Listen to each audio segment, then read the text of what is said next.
पौर्णिमेचा उत्सव होता आणि त्या उत्सवामध्ये छत्रपती शिवाजी राजानं फार आनंदाने सगळ्या रायगडाच्या पायथ्याच्या आजूबाजूच्या गावातून दुधाची मागणी जास्त केली होती आणि वेगवेगळ्या प्रकारचे खेळ त्या दिवशी रायगडावर आयोजित केले होते आणि त्या रायगडाच्याच पायथ्याशी खाली एक गाव होतं.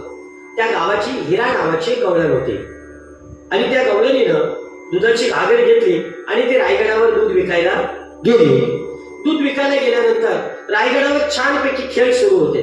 वेगवेगळ्या प्रकारचे खेळ, लाठीकाठीचे खेळ सुरू होते, दानपट्ट्याचे खेळ सुरू होते, तलवारबाजीचे खेळ सुरू होते, महिलांचे खेळ सुरू होते, नंतर सगळ्या प्रकारचे खेळ सुरू होते.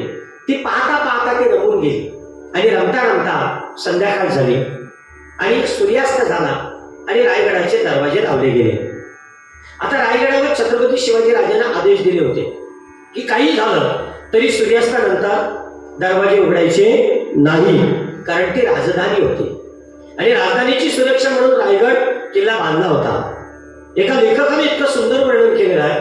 तो म्हणतो, रायगड किल्ल्याचे जर दरवाजे लावले, संध्याकाळी सूर्यास्तानंतर जर रायगड किल्ल्याचे दरवाजे लावले तर रायगड किल्ल्यावरून फक्त आकाशात पडणारं पाणीच खाली येईल आणि खालून फक्त वाराच वर जाऊ शकेल. एवढा अखंड आणि अभेद्य रायगड किल्ला छत्रपती शिवाजी राजाने बांधून घेतला होता.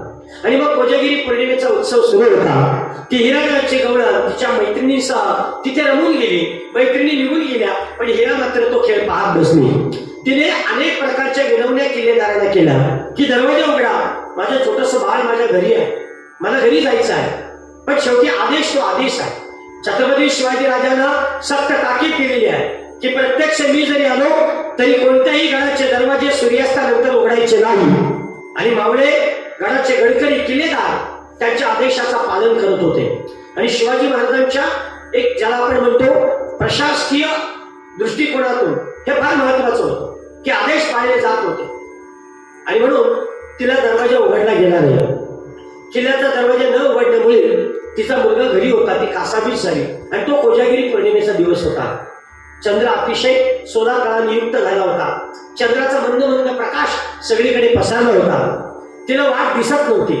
ती त्या रायगडावर काळ्या कभिन्न अंधकारामध्ये चंद्राच्या प्रकाशामध्ये वाट शोधण्याचा प्रयत्न करत होती. पण रायगड इतका उंच होता, कशी शोधणार वाट? आणि त्या चाचपणाऱ्या तिच्या प्रयत्नांना यश आलं आणि एका कडेवरून तिला अशी निमुळती वाट दिसली.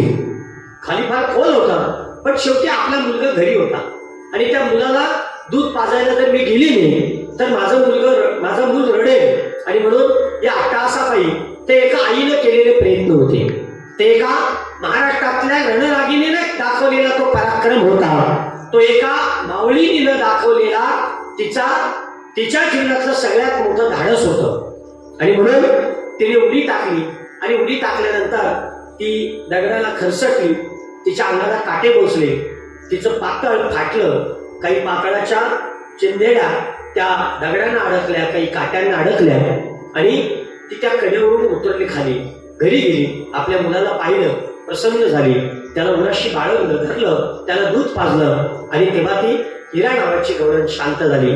सकाळी त्या कडेवरून कोण उतरलं, कोणता आवाज आला, हा तपास सुरू झाला आणि छत्रपती शिवरायांच्या लक्षात आलं की कोणीतरी गवळण गडावर आली होती. ती विनंती करीत होती, ती आता गडावर दिसत नाही. मग ती गेली कुठे? तपास काढला तर ती रात्रीच गावामध्ये आली होती. तिला बोलावून घेतलं. ती कुठून उतरली, पाहणी केली. तिच्या रुगड्याच्या, तिच्या अंगामासाच्या चिंध्या त्या दगडांना लागल्या होत्या. छत्रपती शिवाजी राजांना आश्चर्य वाटलं. अरे भले भले, कोणी हा गड उतरू शकत नाही, पण या गवळणीने तो गड उतरला, याचा अर्थ तिच्या कर्तृत्वाचा गौरव केला पाहिजे. आणि म्हणून छत्रपती शिवाजी राजांना तिला बक्षीस दिली, तिचा गौरव केला आणि रायगडाच्या पायथ्याशी समग्र विश्वाला माझ्या महाराष्ट्रातल्या एका रणरागिणीचा पराक्रम दिसावा, माझ्या महाराष्ट्रातल्या एका मावळीचा पराक्रम विश्वाला दिसावा, माझ्या महाराष्ट्राच्या स्त्री शक्तीचा जागर व्हावा, याच्याकरता छत्रपती शिवाजी राजानं रायगडाच्या पायथ्याशी तिच्या नावाचा बुरुज बांधला. त्याला आपण हिरकणी बुरुज असं म्हणतो. आणि मग तिचा गौरव केला गेला. आजच्या या कोजागिरी पौर्णिमेच्या दिवशी हे असं ऐतिहासिक महत्व आजच्या दिवसाला प्राप्त झालेलं आहे. त्यामुळे कोजागिरी पौर्णिमेचा उत्सव आपण साजरा करूया आणि हिरकणीची आठवण आपण नक्कीच आजच्या दिवशी करूया. रामकृष्ण हरी.